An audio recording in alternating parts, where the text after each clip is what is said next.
Hello friends, हमारी आज की कहानी है एक दामाद होने के नाते तुम्हारा भी तो कुछ फर्ज है। अगर आप चैनल पे नए हैं तो प्लीज़ चैनल को सब्सक्राइब करें, लाइक करें, शेयर करें। तो चलिए बढ़ते हैं आज की कहानी की ओर। आज रिया बहुत खुश थी। शादी के बाद पहली बार उसके मम्मी पापा उसके घर आ रहे थे। रिया और अमन की शादी को 1 साल हुआ था। दोनों बहुत खुश थे एक दूसरे के साथ। थोड़े समय पहले रिया के सास ससुर भी आए थे मिलने दोनों के घर। रिया ने खूब खातिरदारी की थी अपने सास ससुर की। अमन भी जल्दी ऑफिस से आ जाते और रोज कहीं ना कहीं घूमने का प्रोग्राम बन जाता। रिया अपनी सास को कोई काम नहीं करने देती थी और पूछ पूछ के रोज उन दोनों के पसंद का खाना बनाती। अमन के मम्मी पापा बहुत खुश थे रिया जैसी बहू पाकर।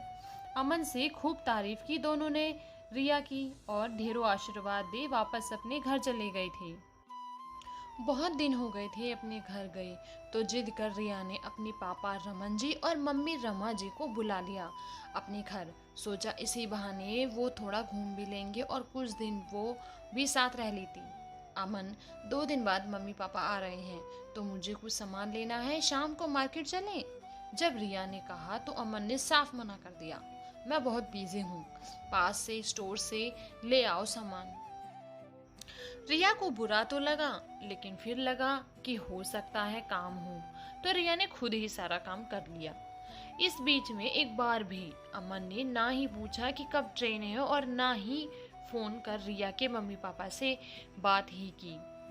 रिया को बहुत बुरा लगा, क्योंकि जब अमन के मम्मी पापा आ रहे थे तब तो अमन हर घंटे फोन करता और उनसे पूछता रहता ट्रेन कौन से स्टेशन पे है, अच्छे से आना आप दोनों। इस बार अमन का इतना ठंडा उत्साह देख रिया का मन खट्टा हो गया। एक बार सोचा मम्मी को मना कर दे, फिर मम्मी क्या सोचेंगी ये सोच चुप हो गई। जैसा अनुमान हो रहा था, रिया को मम्मी पापा को रिसीव करने के टाइम भी अमन ने बहाना बना दिया।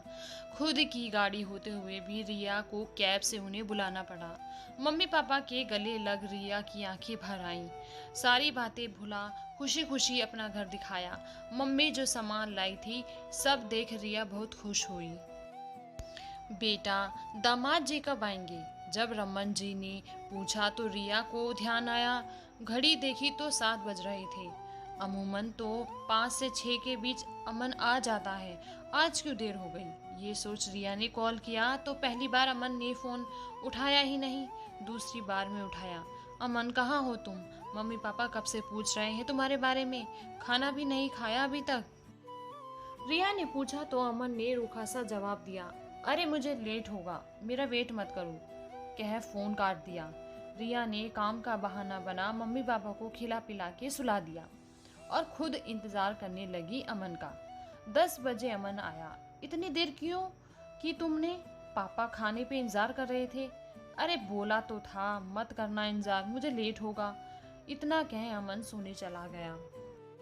अमन के व्यवहार से रिया को बहुत बुरा लगा। एक बार भी नहीं पूछा अमन ने मम्मी पापा के बारे में। फिर भी बात ना बढ़े इसलिए चुपचाप रिया सो गई।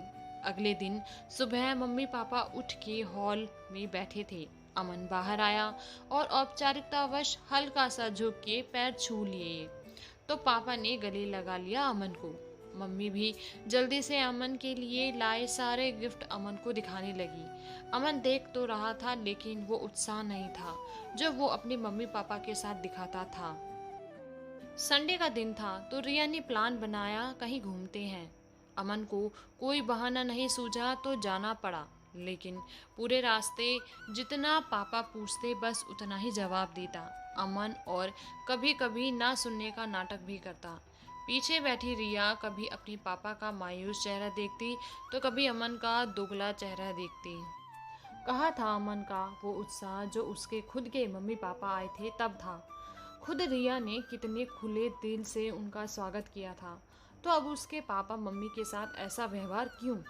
4 दिनों के लिए रिया के पापा मम्मी आए थे और उन 4 दिन अमन का ऐसा व्यवहार रहा। खाने की टेबल पे अमन फटाफट खाता खाता और उठ जाता। इतनी तमीज़ भी ना दिखाता कि पूछे पापा जी आप एक और रोटी और लो, या फिर उनका खाना खत्म होने का इंतजार करता। बस खाया और रूम के अंदर। मौका देके एक बार मम्मी ने पूछा भी, दामाद जी नाराज हैं क्या रिया? नहीं तो मम्मी, ऐसा तो कुछ भी नहीं है, बस थोड़ा काम ज़्यादा है ऑफिस में। झूठ बोल रिया ने अपने पति के हरकतों पे पर्दा डाला और अपनी माँ का दिल रख लिया, लेकिन उसका खुद का हृदय रो रहा था अपने माता पिता का अपमान देख।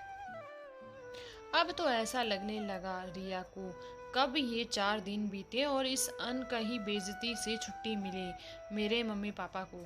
वापसी के दिन बहुत रोई रिया, पापा के गले लग अमन को गले लगा, पापा भी भावुक हो गई। एक बेटी का पिता 100 गलतियां करने पे भी दामाद को देवता ही समझता है।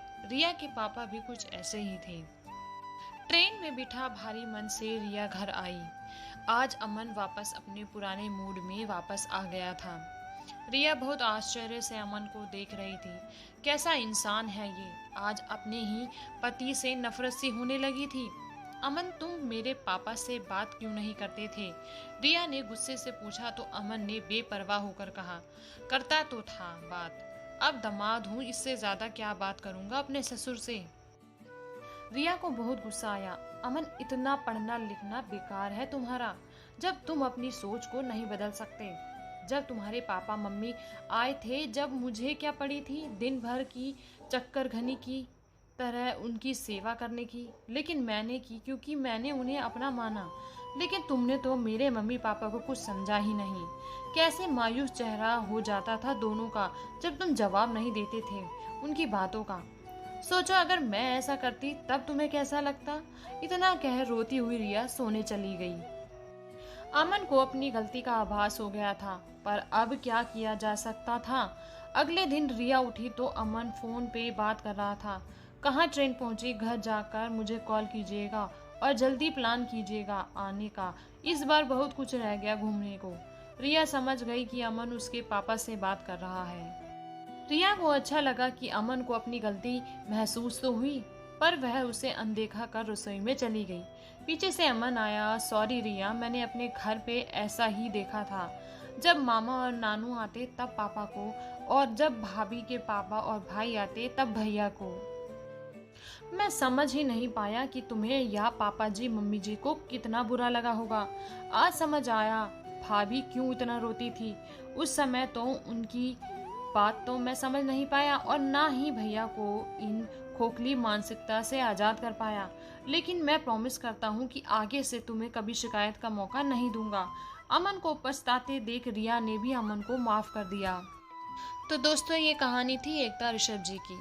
तो आप मुझे ज़रूर कमेंट करें कि आपको ये कहानी कैसी लगी, और मिलते हैं ऐसे ही किसी और खूबसूरत कहानी में। हमारी कहानी को सुनने के लिए बहुत बहुत शुक्रिया।